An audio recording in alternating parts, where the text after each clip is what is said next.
Hello, everybody, and welcome to the Helping Hands Charity League, uh, week 3 of season 3, which is really exciting.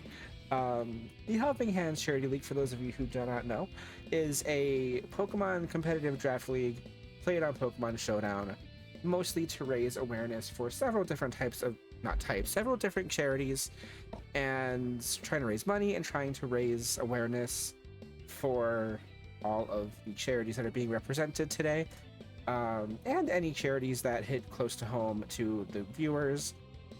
We have a section on our Discord server to promote charities that people donate to as well.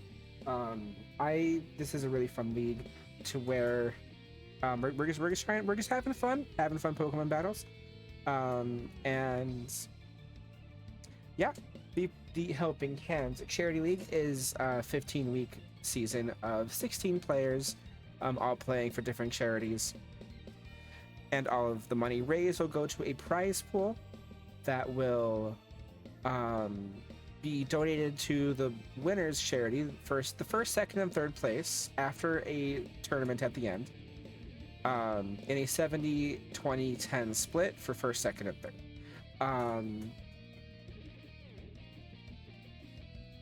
But yeah, this week, chat has the potential to be the best. I don't know if y'all can hear, but there's a cat screaming at my door. This week has the potential to be the most exciting week of battles in HXCO like history, I think. The way I look at main events is I skip to the end and see how many Pokemon are left. We had 4 battles this week that had the potential to be main events, which is kind of wild. This is going to be an exciting week of battles, and I'm excited for y'all to see it. We're gonna go right in to introducing our teams for our first battle, though. Our first team, we have the Marea City Valiants playing for Rotahilfe, played by Nevermore, currently in 9th place at 1-1. Really strong team so far. We have the Charizard Y having, no, not anymore, having the second most, I'm pretty sure, knockouts of the league at 5-1. For OU, we have the Pokemon Iron Valiant at 0-1 and King Gambit as well at 0-1. For our UU Pokemon, we have the Toxapex and the Greninja, each at 1-1. For the RU Mons, we have Shedinja and Amoonguss, and then the Mousehold is at 1-1. For our NU Pokemon, for the NU Pokemon, we have Ninjask, Incineroar, and Brambleghast, which I believe all 3 Pokemon have not made an appearance yet. And for the PU Pokemon, we have the Weezing, we have the Minior at 0-1, and then the Lurantis and the Absol. Their opponents for this week is Fairy Force, played by Susu, who's playing for P-Flag, currently in 13th at 0-2. The Mega Pokemon of this team is the Mega Mawile. For OU, we have the Primarina at 0-2, and the Hisuian Samurott at 0-1. For UU, we have Tinkaton at 0-2, and Gliscopod at 2-2. For RU, we have the Duskform Lycanroc at 0-1, and as well as the Lucario, who's at 0-1, and the Kanto Ninetales. For the NU Pokemon, we have the Paldean Tauros Aqua Breed. That's a long name for that Pokemon, at 3-2, doing the best on this team. We also have the Screen Tail and the Drotagon. And for PU, we have the female Indeedee at 1-1, Hisuian Typhlosion, the Meganium, and the Alolan Sandslash. Let's go into the starting lineups of these 2 teams. For the Marea City Valiants, we have the Toxapex, the Mega Charizard, the Iron Valiant, which is not... Why is the Iron Valiant not animated? All the other Pokemon are animated, but Iron Valiant is just standing there. Menacingly. We have the Incineroar, we have Brambleghast, and the Sus Amoonguss. And for the Fairy Force, we have the Duskform Lycanroc, the Primarina that's hidden behind the hammer of the Tinkaton, who is hidden behind Lucario, We have the Hisuian Samurott and the Aqua Breed Paldean Tauros. Without wasting any more time, let's jump into the battle.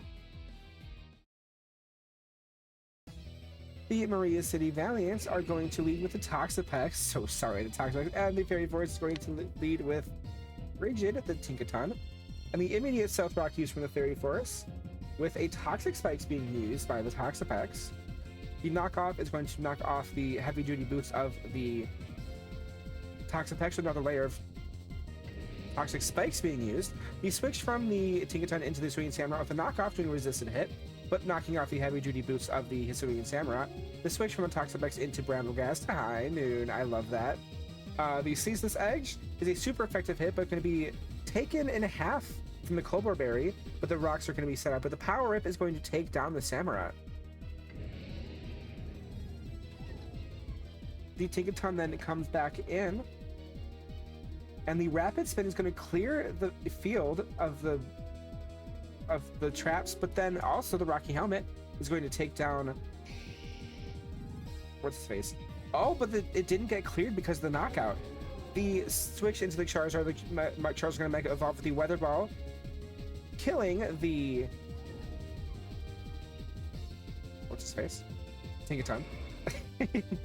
The Paldean Tauros comes in to intimidate the Charizard with the Solar Beam, then hitting, doing a lot of damage, but not quite taking it out. With a Raging Bull, is going to take down the Charizard. A little bit of toxic damage from there. Iron Valiant then comes in. The Quark Drive is going to boost its speed, though. And the Aqua Jet's going to do a little bit of damage, just a little bit of chip damage, with a Sword Stance then being used by the Iron Valiant. That is pretty scary.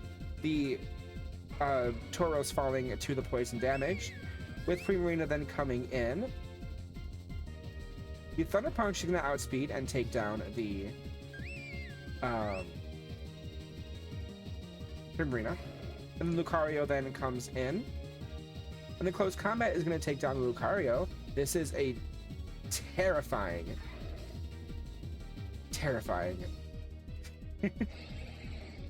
And then Lycanroc comes in, but the Close Combat is going to bring Lycanroc down to its Focus Sash. However, the toxic damage is going to destroy it.